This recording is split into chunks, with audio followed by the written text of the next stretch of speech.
حضرت امام ابو حنیفہ رحمۃ اللہ علیہ کی حیات میں ایک مشکل مسئلہ پیش آیا. کوفے کے بڑے بڑے علماء نے کہہ دیا کہ اب حل کوئی نہیں. بندے نے 2 شادیاں کی ہوئی تھی اور ایک بیگم اس کی اوپر والی منزل پہ رہتی تھی، ایک نیچے والی منزل پہ، اور اس کی دلچسپی جو تھی وہ زیادہ اوپر تھی. امام ابن حجر مکی نے الخیرات والحسان کے اندر یہ واقعہ لکھا ہے. وہ اس نے زیادتی کی کہ نیچے والی کی باری تھی اور وہ چالاکی کر کے اوپر چلا گیا. سیڑھیوں سے جا رہا تھا کہ بیگم نے پکڑ کر پاؤں پکڑ لی اور اتنا اس نے تنگ کیا تو اوپر والی اوپر کھینچ رہی تھی، نیچے والی نیچے کھینچ رہی تھی. دونوں بیگمات آپس میں لڑ گئی. تو اس نے غصے میں آ کر کہا اوپر جاؤں تیری طرف تو تجھے طلاق، نیچے جاؤں تیری طرف تو تجھے طلاق. وہ دونوں خاموش ہو کر بیٹھ گئی. بندہ سیڑھیوں پہ بیٹھ گیا. اب علماء کے پاس گئے کہ بندہ سیڑھیوں پہ بیٹھا ہوا ہے، اوپر جاتا ہے پھر بھی طلاق، نیچے جاتا ہے پھر بھی طلاق، سارا گھر برباد ہوتا ہے. تو حضرت امام ابو حنیفہ رحمۃ اللہ علیہ خود تشریف لائے. بندہ سیڑھیوں پہ بیٹھا ہوا ہے، آپ خود تشریف لائے.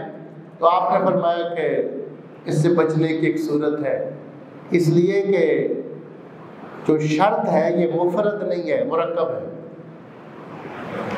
شرط جو اس نے کہی ہے نا کہ اوپر جاؤں اس کی طرف تو اسے طلاق، نیچے جاؤں اس کی طرف تو اسے طلاق. اس نے صرف اوپر جانے کا نہیں کہا، اس نے کہا اوپر جاؤں اس کی طرف. لہذا 2 چیزیں ہوں گی، اوپر جائے گا اور اوپر والی بیگم کی طرف تو پھر طلاق ہوگی، نیچے جائے گا نیچے والی بیگم کی طرف تو پھر طلاق ہوگی. شرط مفرد ہے، مرکب نہیں ہے. آپ نے نیچے والی کو کہا اپنا سامان اٹھا کر اوپر چلی جاؤ، اور اوپر والے کو کہا کہ نیچے چلی جاؤ. جب اوپر جائے گا تو اس کی طرف نہیں جائے گا، نیچے جائے گا تو اس کی طرف نہیں جائے گا. تو آپ نے اس طرح، یہ وہ لوگ ہوتے ہیں جو صاحبان استنباط ہوتے ہیں.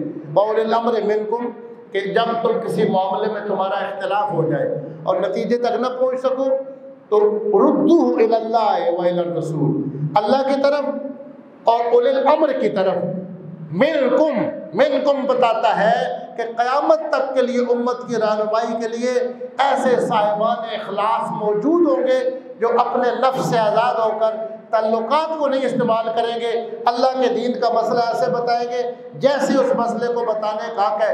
اللہ ان کے ذریعے امت کی رہنمائی کرتا رہے گا اور قیامت تک اس طرح اس دین اسلام کے ماننے والوں کا نظام چلتا رہے گا. یا ایھا الذین آمنوا اطیعوا اللہ واطیعوا الرسول واولی الامر منکم فإن تنازعتم فی شیء فردوه إلى الله والرسول إن كنتم تؤمنون بالله واليوم الآخر ذلك خير وأحسن تأویلا.